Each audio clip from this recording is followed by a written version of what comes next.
आणि आता ठाकरेंच्या शिवसेनेच्या उपनेत्या सुषमा अंधारेंची पत्रकार परिषद सुरू होतीये. आपण थेट जाऊया. कारण तरी हा ब्रीच ऑफ प्रायव्हसी आहे आणि हे गंभीर आहे आणि याचं गांभीर्य मला वाटतं पत्रकारांना अधिक जास्त कळेल. ते गांभीर्य सगळेजण राखतील अशी अपेक्षा आहे, अगदी दमानी यांच्या सकट सगळे.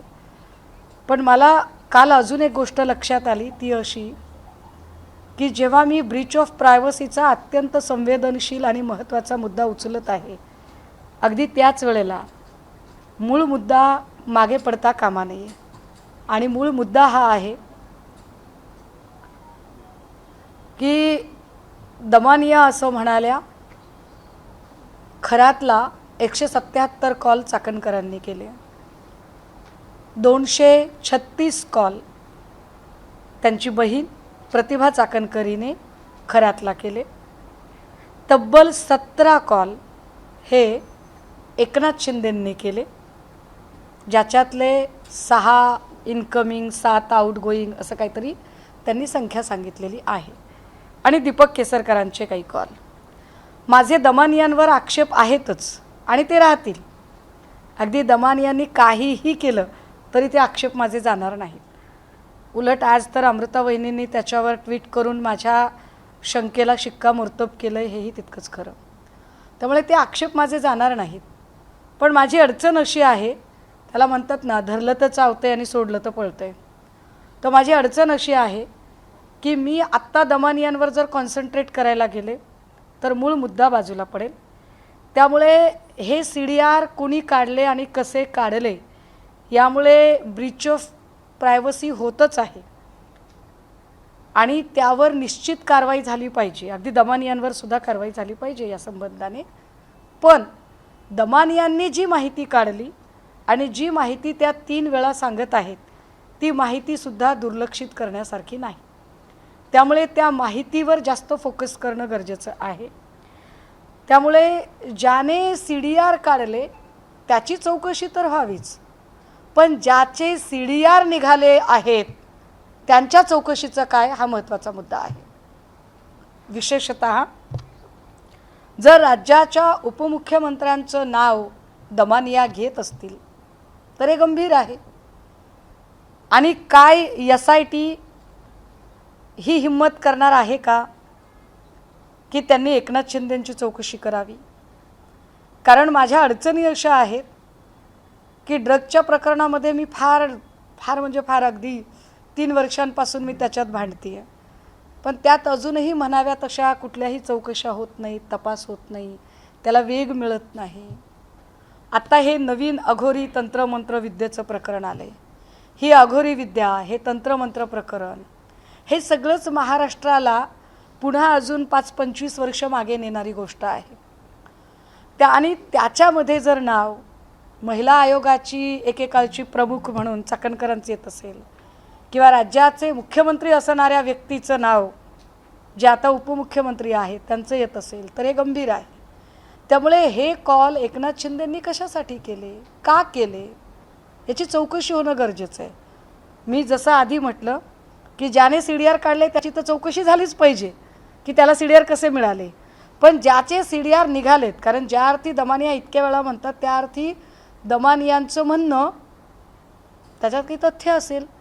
तथ्य नसेल तर दमानियांवर कारवाई होईल, पण तथ्य असेल तर ते दुर्लक्षित करण्यासारखं नाही. त्यामुळे एकनाथ शिंदेंची चौकशी SIT करणार आहे का? कारण जी SIT 18 तारखेला पहाटे खरातची कारवाई झाली अटकेची, त्याच्या तत्पूर्वी 2 दिवस आधी SIT स्थापन झाली. SIT बद्दल मी विश्वास व्यक्त केला, मी सकारात्मकता दाखवली. मी असं म्हटलं की SIT सगळं व्यवस्थित करेल. मात्र माझी अडचण अशी आहे की माझी इच्छा नसतानासुद्धा नाईलाजाने मला SITच्या सगळ्या तपासाच्या गतीबद्दल प्रश्न उपस्थित करावे लागत आहेत. कारण मी कालही म्हटलं की जर माझ्यापर्यंत माहिती पोचते, दमानियापर्यंत माहिती पोचते, अजून कुणाकुणापर्यंत माहिती पोचते, तर ही सगळी माहिती SITपर्यंत का पोचत नसेल? जर एवढं सगळं काम, जसं मी कालही म्हटलं मग दमानियालाच SITचे प्रमुख करून टाका, काय अडचण आहे. हे सगळं काम जे आहे हे काम आम्हाला SITकडनं अपेक्षित आहे. आम्ही वारंवार म्हणत होतो, कारण पुरावे नष्ट करायला वेळ मिळू शकतो. ज्यांच्याबद्दलची ही माहिती पुढे येते किंवा 21 मिनिटाचं संभाषण झालं आहे, काय संभाषण झालं आहे आम्हाला माहीत नाही आहे. 13 कॉल केलेत, इतके इन्कमिंग आहेत, इतके आउटगोईंग आहेत. मग एवढे इन्कमिंग आणि आउटगोईंग कॉल अतिशय महत्त्वाची नावं आहेत. एकनाथ शिंदे म्हणजे काही दुर्लक्षित करण्यासारखं नाव नाही आहे.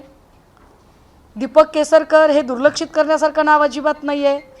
आणि या नावांच्याकडून जर कॉल होत असतील तर हे अत्यंत वाईट आहे. तेव्हा या सगळ्या नावांची चौकशी होणं तितकंच गरजेचं आहे. ते झालं पाहिजे. ते का होत नाही आहे? चाकणकरांना अजूनही चौकशीला बोलावलेलं नाही. चाकणकरांच्या सोबतचा नामकर्ण आवारे, जो सगळी ही भोंदूगिरी स्थापित करण्यासाठीचा कल्प्रिट नंबर 1 नामकर्ण आवारेची सख्खी मुलगी गमेच्या घरात दिलेली आहे. Game one of the trustee Shivnika ट्रस्टचा. या गमे आणि नामकर्ण आवारेनंतर ललित पोफळे, जे अत्यंत महत्त्वाचं नाव आहे. ललित पोफळे CA. ललित पोफळेने अनेक बड्या नेत्यांच्या मदतीने काही कंपन्या उभ्या केल्याची माहिती पुढे येते. या कंपन्या, हे बडे नेते यांची नावं आमच्याकडे आहेत. त्याचे इनपुट आम्ही वेळोवेळी SITला देण्याचा प्रयत्न करत आहोत. मी 2 वेळा पुनरुच्चार केला आहे, आज पुन्हा सांगते. नाशिकच्या काही वरिष्ठ स्तरावरच्या पोलीस अधिकाऱ्यांचा सुद्धा यातला समावेश, त्या पोलीस अधिकाऱ्यांचे इनपुट आम्ही SITला दिलेले आहेत.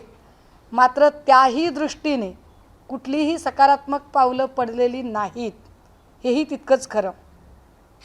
अजून एक महत्त्वाची गोष्ट, अशोक खरातची पत्नी कल्पना खरात, मुलगी सृष्टी खरात, मुलगा काहीतरी गायब झाला वगैरे अशी काहीतरी बातमी येते की त्याची चौकशी केली गेली होती आणि चौकशीच्या नंतर तो काहीतरी गायब झाला वगैरे. पण जर असं होत असेल तर हे वाईट आहे. या लोकांनी जर उद्या पुरावे नष्ट केले तर याला जबाबदार कोण? काय नेमकी SITची अडचण असेल की एकाच वेळेला खरातची मुलगी, खरातची पत्नी, खरात यांना ताब्यात घेतलं जात नाही? भांडे नावाचा जो अधिकारी आहे, या भांडेची पत्नी, तिच्या नावावरची जी प्रॉपर्टी आहे त्यांची चौकशी कधी होणार आहे? दीपक लोंढे हा खराचा अत्यंत निकटवर्तीय आणि तितकाच निकटवर्तीय दीपक केसरकर यांचा. दीपक केसरकरांनी कितीही नाही म्हटलं तरी दीपक केसरकर हे या सगळ्या अनेक कड्यांमधली एक महत्त्वाची कडी आहेत. दीपक केसरकर पळ काढू शकत नाहीत. दीपक केसरकरांचं हे म्हणणं की जोपर्यंत वाईट गोष्ट कळली नाही तोपर्यंत बोलणं काय गैर आहे, तर नाही. वाईट गोष्ट कळली नाही म्हणजे वाईट गोष्ट पब्लिकली कळली नाही, पण तुम्हाला माहीत नव्हतीच असं आम्ही कशावरून समजावं? शक्यता नाकारता येत नाही. कारण दीपक लोंढे हा सगळे आर्थिक व्यवहार सांभाळायचा. तो लोंढे तुमच्यासोबत होता. त्या लोंढेसोबत तुम्ही असंख्य ठिकाणी दिसता. त्या लोंढेचे आणि तुमचं संभाषण झालंय हे आता दमानिया सांगत आहेत. मी पुन्हा म्हणते की दमानियांवरचा माझा आक्षेप ॲज इट इज आहे, पण त्यांनी घेतलेली नावं ही दुर्लक्षून चालण्यासारखी नाहीत. त्यामुळे दीपक लोंढे आणि दीपक केसरकर यांच्यामध्ये नेमकं काय संभाषण होत होतं, हे जे दीपक आहेत, या 2 दीपकांनी कोणता असा दीपक लावलेला आहे हे जरा एकदा पुढं आलं पाहिजे. हे कळलं पाहिजे महाराष्ट्राला. अघोरी विद्या, तंत्रमंत्र, वर्षा बंगल्यावर काय रेड्याची शिंग पुरली, काय झालं याच्या चर्चा, वदंता, वेगवेगळ्या वर्तमानपत्र, बातम्या, कर्णोपकरणी अशा खूप सगळ्या चर्चा झाल्या. या सगळ्यांमध्ये महाराष्ट्राची एकूण जी प्रतिमा आहे ती प्रतिमा मलिन होते, हे जास्त गंभीर आहे. अजूनही आम्हाला कळलं नाही, चर्चा खूप येते की कुणाच्या तरी फोटोवर फुल्या मारल्या गेल्या. आम्ही खूप माहिती घेतो तेव्हा काही लोक दबक्या आवाजात म्हणतायत की अशा फुल्या या राज्याचे विद्यमान मुख्यमंत्री श्रीयुत देवेंद्र फडणवीसजी यांच्या फोटोवर फुल्या मारल्या, काय खरं काय खोटं आम्हाला माहीत नाही, आम्हाला याची कल्पना नाही. पण राज्याच्या मुख्यमंत्र्यांच्या फोटोवर फुल्या मारण्या इतकी हिमाकत जर कोणाची होत असेल तर ही राज्याला हादरवणारी गोष्ट आहे. त्यामुळे हे कोण लोक आहेत, यांना का फुल्या माराव्याशा वाटतात, फुल्या मारण्यामागची यांची भावना काय आहे? म्हणजे खरातान करवी जर कोणी अशोक खरातच्या हातून कोणी तंत्रमंत्र विद्या करू पाहते, कोणी अघोरी विद्या करू पाहते, तर तो कोण आहे? असा कोण असेल की ज्याला काही फायदा होतोय? काय नेमकं हे घडत होतं? कारण महाराष्ट्राच्या शीर्षस्थानी असणारी ही एवढी महत्त्वाची नावं आणि त्यांच्या नावाच्या संबंधाने जर एवढ्या गंभीर चर्चा बाहेर येत असतील तर महाराष्ट्रातली जी जनसामान्य जनता आहे ती सुरक्षित आहे असे कसे मानावे?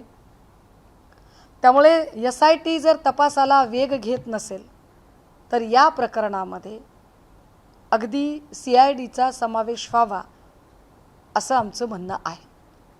कारण SIT अजूनही चाकणकरांना अजूनही चौकशीला बोलावत नाही. चाकणकरांना समन्स आलं असं साधारणतः 8 दिवसांपूर्वी कळलं. त्याच्या पुढचे 3 दिवस चाकणकरांनी सोयीस्कर मौन बाळगलं. 3 दिवसानंतर चाकणकरांना अचानक कंठ फुटला आणि त्या म्हणाल्या की असं समन्स मला आलंच नव्हतं. याचा अर्थ आम्ही काय काढायचा? चाकणकर SITला बोटावर नाचवतायत का? चाकणकर सांगू पाहतायत का की माझा पाठीराखा इतका मोठा आहे की SIT आणि या सगळ्या यंत्रणा याचा मला फरकच पडत नाही? की याचा दुसरा अर्थ काढायचा की लोक दबक्या आवाजात म्हणतात की बाबा SIT प्रमुखांची आणि चाकणकरांची चांगले गुड रिलेशन आहेत. आम्ही नेमकं काय म्हणायचं याला? कारण तपास पुढे जात नाही आहे. तपास पुढे का जात नाही? अजूनही आर्थिक स्रोत का तपासले जात नाहीत? CDR बाहेरचा माणूस काढतो, SIT काढत नाही. हे SITसाठी गंभीर आहे.